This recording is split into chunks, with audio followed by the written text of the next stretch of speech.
you guys, Flickers of Fear time once again. So a while back, if you guys remember, I think it was a movie retrospective that we did probably several months to a year ago. So we did a review of the classic 1962 film, Whatever Happened to Baby Jane. And after we watched that, I kind of went a little bit down of a little bit of a mini rabbit hole, I guess, about the small but potent psychobiddy subgenre, which is also known by the delightful name of hagsploitation. So you can probably guess just from the names, like what these movies involve, but on the off chance that you can't, they're basically horror films, thrillers, where the antagonist is like a demented old woman, usually specifically one that used to be beautiful and glamorous, like back in the old days, but has since gone completely off the deep end and has just become crazy and or murderous. So other examples other than Whatever Happened to Baby Jane would be like 1964's Hush Hush Sweet Charlotte, Whatever Happened to Aunt Alice from 1969, which a lot of these titles are very, very similar. And 1971's What's the Matter with Helen, which actually happened to be directed by the same guy, Curtis Harrington, who directed the movie that we're talking about on this video today. Curtis Harrington, incidentally, also he directed a bunch of movies, including Ruby from 1977 with Piper Laurie, which you haven't seen. That is actually pretty good. I don't think I'd necessarily call that hagsploitation, but it's a similar kind of thing. He also actually directed the pretty great and sadly fairly underrated 1961 film Night Tide, which I think I reviewed on this Flickers of Fear series like some time ago. And he also did the 1970 psychological horror film, which I think was made for TV, which was called How Awful About Alan, which starred Anthony Perkins, which is another movie that I kind of want to get around to doing one of these days. So the movie that we're talking about today, though, is called Who Slew Auntie Roo? Although I will note that in the UK and on the title screen, it's actually Whoever Slew Auntie Roo. So this was released in 1971 and stars Shelley Winters as the psychobiddy in question. This is actually based somewhat on Hansel and Gretel, you know, the fairy tale, and set around the holidays, so Who Slew Auntie Roo totally counts as a Christmas horror movie, which is why I specifically chose to watch it in December and review it around this time period. Now, I will say right from the outset that this is not a great movie by any stretch, but it is a lot of campy fun and does feature just like a whole fucking, horse stable full of recognizable British actors. Because this, I believe, even though it was American International Pictures, I believe, was the distributor, but this was actually a US-UK co-production that was shot at Shepperton Studios in London. Now, I don't think that the time period of the story, like specifically the year, is ever stated explicitly, but it seems to be taking place around maybe like the end of the 19th century or the beginning of the 20th century. The whole vibe of it is very Dickensian, you know what I mean? And especially more because it's like set at Christmas time. So there's a bunch of adorable little moppets who live at an orphanage in whatever picturesque village this is taking place in. And every year, the 10 best behaved of them are selected to go to this big lavish Christmas party, which is hosted by a local widow named Rosie Forrest, who's obviously played by Shelley Winters. Now, all the kids every year jockey to go because Mrs. Forrest lives in this big, massive mansion that looks a little bit like a gingerbread house. There's that Hansel and Gretel thing again. And she always lays out this big, massive spread of food and buys really nice, expensive gifts for all of the children that are lucky enough to be invited to the party. So Mrs. Forrest, by the way, was apparently once quite a well-known stage actress back in her younger days, but she gave up her career to marry a very wealthy and I guess world-famous magician who has since died, or gone to the other side of the mirror, as she puts it. So basically it seems like he left her all his money. So the couple also had a daughter named Catherine, But Catherine also died in a tragic accident sometime before involving a staircase banister, and Mrs. Forrest has, understandably, never really gotten over it. So whenever she feels especially lonely or vulnerable or whatever, she calls up her favorite medium, whose name is Mr. Benton, and he's played by the legendary stage actor Sir Ralph Richardson, who actually played the Supreme Being in that Terry Gilliam movie Time Bandits from 1981. I mean, among many other roles. He's mostly known as like a Shakespearean or like a stage actor, but he's been in some movies. I think he was also in Dragon Slayer, now that I'm thinking about it. But yeah, so she has Mr. Benton come over to do a seance and contact the ghost of her dead daughter so she can like talk to her. Unbeknownst to Mrs. Forrest, though, Mr. Benton has been faking these spirit communications the whole time, actually with the help of two of the household servants who actually, like, take a cut of his fee. Like, Mrs. Forrest pays him, and then he breaks off a little bit for his little confederates there. So on this particular Christmas, 10 of the orphans, as usual, are selected to go to the party. But the troublemaker, Christopher, who's actually played by Mark Lester, who was in a lot of stuff as a kid. He was in Oliver, he was in Black Beauty, stuff like that. And his younger sister, Katie, who's played by Chloe Franks. She was actually in a bunch of horror and thriller type movies. She was in The House That Dripped Blood. She was in Straw Dogs. She was in Tales from the Crypt, the anthology movie. So that brother and sister are not among the children who get chosen because I guess they've been bad this year. So because they feel a little bit cheated and overlooked and think this whole thing is bullshit, they decide that they're going to stow away in the back of the carriage or vehicle that's taking the kids to Mrs. Forrest's house. Now, not too long after arriving at the mansion, they get busted by the ever so slightly unhinged butler, whose name is Albie, and he's played by Michael Gothard, I guess is how you pronounce his last name. He was in the Ken Russell movie The Devils. He was in Life Force, the Tobe Hooper movie from the 1980s, the one with the naked space vampire. He was in that as well.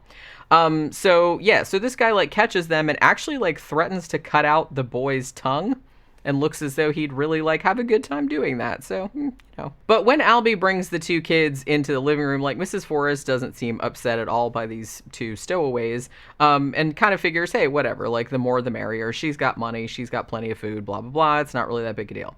Probably contributing to her somewhat chill attitude toward these, two little miscreants like showing up is the very close resemblance of little Katie to Mrs. Forrest's dead daughter. So as the night goes on, I'm presuming it's Christmas Eve, they have like a fantastic time, all the kids do, stuffing themselves with just roast turkey and gingerbread and cranberries and all the good stuff. Then Mrs. Forrest reads them 'Twas the Night Before Christmas, and then kind of sends them all, tucks them all into bed. Nobody get up. It's like, you'll see what Father Christmas brought you in the morning and shit like that. Christopher, though, is suspicious of Mrs. Forrest's motives. Like, yeah, sure, she seems very warm and kind and generous and all of that, but Christopher is he's very sharp-eyed, he's very nosy, and he sees a few odd things around the place, such as he sees a woman in a supply closet type thing, pretending to be the voice of a ghost during one of Mrs. Forrest's seances. And even more alarmingly than that, Mrs. Forrest herself, like he kind of sneaks around and sees her done up like all in Victorian mourning clothes, and she's talking to the mummified remains of a little girl that are like stashed in this secret nursery room up in the attic. So later on, Mrs. Forrest actually asks Katie, the little girl, if she'd like to stay with her indefinitely and be her new daughter. And although she doesn't say it outright, she seems to imply that Katie's brother Christopher is not invited to be a part of this little package deal that she's proposing. Katie, though, doesn't really seem to give it. She's all about it.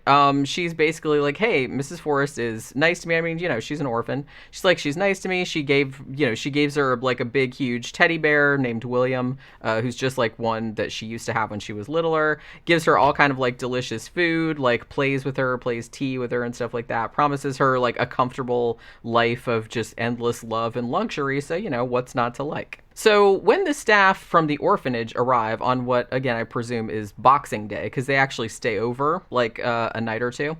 So, so the orphanage people come to like collect the children and take them back to the home. Katie is nowhere to be found, and Mrs. Forrest claims to have no idea where that little scamp could have gotten off to. Now, Christopher at this point tries to tell the adults that Mrs. Forrest like straight up kidnapped his sister, But since Mrs. Forrest is a beloved local figure and Christopher is known to be something of kind of like a little bit of a tearaway who makes up stories and lies and stuff, no one really believes him. Mrs. Forrest says, oh, yeah, I'll absolutely keep an eye out for Katie, no two ways about it. And then she's like, bye, see you guys later. Later that night, though, Christopher sneaks out of the orphanage and makes his way back to the mansion, pretty much dead set on rescuing his sister. Now, when he gets into the house, he finds his sister very happily, like, playing up in the nursery and seemingly not terribly concerned about going back to the children's home, even though Mrs. Forrester is essentially, like, keeping her prisoner. She's pretty much, like, locked in this one room, but she's just like, whatevs, like, all the toys and food are here, so what's the difference? Now, Christopher, because he had recently read Hansel and Gretel to Katie, he's become convinced that Mrs. Forrest is a witch who is planning on eating them, and subsequent events only kind of cement this suspicion in his mind. One of these being, like, Mrs. Forrester keeps repeatedly, like, sending Christopher out to get more and more firewood so that the stove can be, like, extra hot for whatever it is that she's planning on cooking. Like, she's got all her recipe books and she's making some stuffing and she's obviously, like, planning something, and he's like, yeah, it's gonna be like a children roast is what he's afraid of. Now, as I mentioned, this isn't a particularly scary film, but it does kind of have its trashy charms, I have to admit. Shelley Winters is pretty over the top. She kind of straddles the line between a sort of pitiable has-been, I guess, and a little bit of a delusional monster, but she's still kind of, like, sympathetic for all of that. But she never really reaches the sort of exalted, horrific heights of, something like Betty Davis and Whatever Happened to Baby Jane, who's actually, like, kind of terrifying. And that's the movie that this was clearly inspired by. Now, the holiday setting around this, I really liked that. It's very effective. Though I will say, too, that this isn't even as frightening as, like, any of the versions of A Christmas Carol with the terrifying ghosts and stuff. I did like the seances. I like that kind of setup. And I liked the mummified corpse aspect. I think the stuff would have been scarier if more of it was filmed at night or in, like, a more shadowy kind of thing. But it's a lot of it takes place in the day or in very well lit rooms, and I think that kind of, like, undercuts its creepiness a little bit, even though some of the imagery and the ideas behind it are kind of creepy. I just wish it could have been, like, just filmed in a more, like, creepy or more horror type of way. There was also, like, a good scene where Christopher and Katie discover this shed that has some of Mr. Forrester's old magic tricks in it, and one of these includes a working guillotine that really should have a safety warning on it or a safety bar or something like that, because they're all thinking, oh, it's a magic trick and it's fake. And, Christopher tells his sister, hey, get in there, we'll try it out. And it's like, luckily she pulls her head out at the last second, but, like, puts the teddy bear and then it cuts the teddy bear's head off. So it's an actual guillotine that doesn't even have anything, like, around it to, like, warn you, hey, don't stick your head in here because it'll actually, like, cut it off. I was like, holy shit. So there's that. That was actually, like, a really cool scene. And Ralph Richards is also really entertaining as the scamming medium, though I kind of wish he'd been in it a little bit more. He's not in it a great deal. The child actors, I have to say, pretty good for this kind of thing. Like I said, these child actors were quite famous, like, for the era. Like, they were better known child actors. They were in a lot of things, like, when they were kids. And one thing that I do wish, like, other than this being, like, I wish it had been filmed a little bit more creepy, like, rather than everything just being in these well-lit rooms.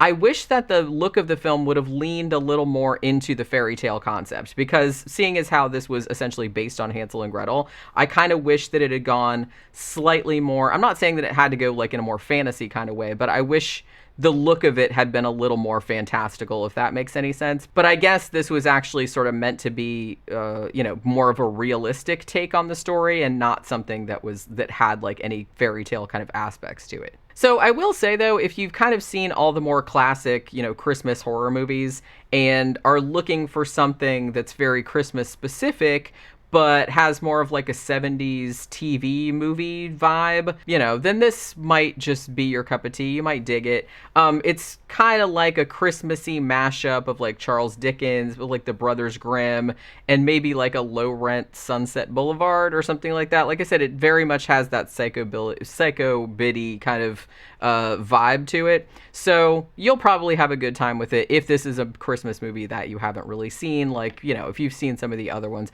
then check it out. It's a lot of fun, actually. And that will do it for this Flickers of Fear. I'll see you guys again on the next one. Bye.